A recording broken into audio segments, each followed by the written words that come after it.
এনসিপির আহ্বায়ক নাহিদ ইসলাম একটু আগে এখানে উপস্থিত হয়েছেন এবং ইতিমধ্যে জামাতের আমির ডাক্তার শফিকুর রহমানও এই সমাবেশ স্থলের কাছাকাছি চলে এসেছেন। উনিও একটু পরে স্টেজে, ইতিমধ্যেই জামাতের আমির ডাক্তার শফিকুর রহমান স্টেজে উনি মাত্র এসেছেন।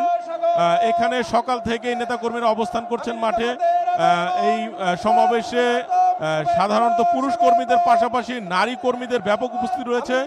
আপনি দেখতে পাচ্ছেন ইতিমধ্যে নাহিদ ইসলাম, জামায়াতের আমির ডাক্তার শফিকুর রহমান সহ স্টেজে সবাইকে হাত নাড়িয়ে এখানে অভ্যর্থনা জানাচ্ছেন, সালাম জানাচ্ছেন। নাহিদ ইসলামের পাশে এখানে সাবেক উপদেষ্টা আসিফ মাহমুদ সজীব ভুঁইয়াও রয়েছেন।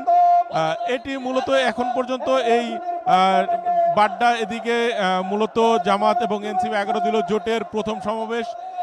এইখানে সমাবেশে অংশ নিয়ে আরও অংশ নেবেন বাংলাদেশ খেলাফত মজলিসের আমির মাওলানা মামুনুল হক। এছাড়া 11 দলীয় জোটের যারা আছেন মহানগর এবং কেন্দ্রীয় নেতৃবৃন্দ তারা এখানে বক্তব্য রাখছেন। 9:30টার পর থেকে শুরু হয়ে এখন পর্যন্ত এখানে ব্যাপক লোক সমাগম রয়েছে। সমাবেশের এখানে মাঠ পূর্ণ হয়ে মাঠের আশেপাশেও নেতাকর্মীরা অবস্থান নিয়েছেন। আপনি দেখতে পাচ্ছেন যে এখানে তারা অবস্থান নিয়েছেন এবং হয়তো কিছুক্ষণ পর থেকেই এখানে যারা মূল বক্তা রয়েছেন তারা বক্তব্য রাখবেন এবং আগামী নির্বাচনে যে দিক নির্দেশনামূলক বক্তব্য সেটি রাখবেন। আপনি জানেন যে যেহেতু 9 তারিখ আগামীকাল নির্বাচনী প্রচারণার সবশেষ প্রচারণার তারিখ, 9 তারিখের পরে আর আনুষ্ঠানিকভাবে প্রচারণা শেষ হচ্ছে, সেহেতু এই নির্বাচনের প্রচারণার ক্ষেত্রে কি ধরনের ভূমিকা রাখবেন, দলের যে স্ট্র্যাটেজি রয়েছে, কৌশল রয়েছে, নেতাকর্মীদের প্রতি যে আহ্বান রয়েছে, এই বিষয়টি তারা তুলে ধরবেন। এখানে এনসিপির নেতাকর্মীরাও রয়েছেন, জামাতের নেতাকর্মীরা রয়েছেন সহ 11 দলীয় জোটের যারা রয়েছেন। আগামী নির্বাচনে কি ধরনের সমস্যা হতে পারে এবং জনগণের প্রতি কিভাবে সেগুলো সমাধান করে ভোটের মাঠটা দখলে রাখবেন, এই বিষয়ে তারা বক্তব্য রাখবেন। এর আগের বক্তব্যগুলোতে জামাতের আমির যেমনটি বলেছেন যে ভোট কেন্দ্র পাহারা দিতে হবে, কেউ যেন ভোট চুরি কিংবা ভোট কেন্দ্র দখল করতে না পারে, সেই বিষয়ে নেতাকর্মীরা সজাগ থাকবেন।